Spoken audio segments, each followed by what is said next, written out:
இந்த வீடியோவில் சென்னை திருப்பதி இடையே சிறப்பு ரயில் இயக்கப்படுவது பற்றி தான் சொல்ல போறேன்.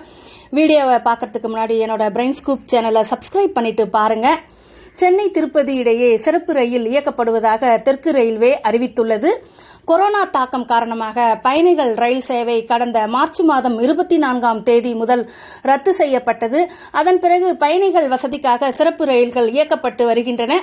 அந்த வகையில் சென்னை திருப்பதி இடையே சிறப்பு ரயில் இயக்கப்படுவதாக தெற்கு ரயில்வே அறிவித்துள்ளது. இது தொடர்பாக தெற்கு ரயில்வே வெளியிட்டுள்ள செய்திக்குறிப்பில் உள்ளதை பார்க்கலாம்.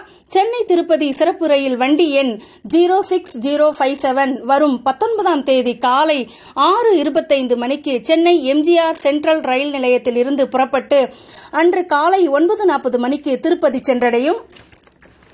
இதேபோல திருப்பதி சென்னை சிறப்பு ரயில் வண்டி எண் 06008 வரும் 19ஆம் தேதி காலை 10:45 மணிக்கு திருப்பதியில் இருந்து புறப்பட்டு அன்று மதியம் 1:40 மணிக்கு சென்னை எம்ஜிஆர் சென்ட்ரல் ரயில் நிலையம் வந்தடையும் என்று தெற்கு ரயில்வே அறிவித்துள்ளது. இதுவரை நீங்கள் கேட்டது சென்னை திருப்பதி இடையே சிறப்பு ரயில் இயக்கப்படுவது பற்றிய தெற்கு ரயில்வேயின் செய்திக்குறிப்பு. இந்த வீடியோ உங்களுக்கு யூஸ்ஃபுல்லா இருக்கும். வீடியோவை பார்த்துட்டு என்னோட பிரெயின் ஸ்கூப் சேனலை சப்ஸ்கிரைப் பண்ணுங்க. அப்படியே பக்கத்தில் இருக்க பெல் ஐகானையும் கிளிக் பண்ணுங்க. தேங்க்ஸ் ஃபார் வாட்சிங். பை.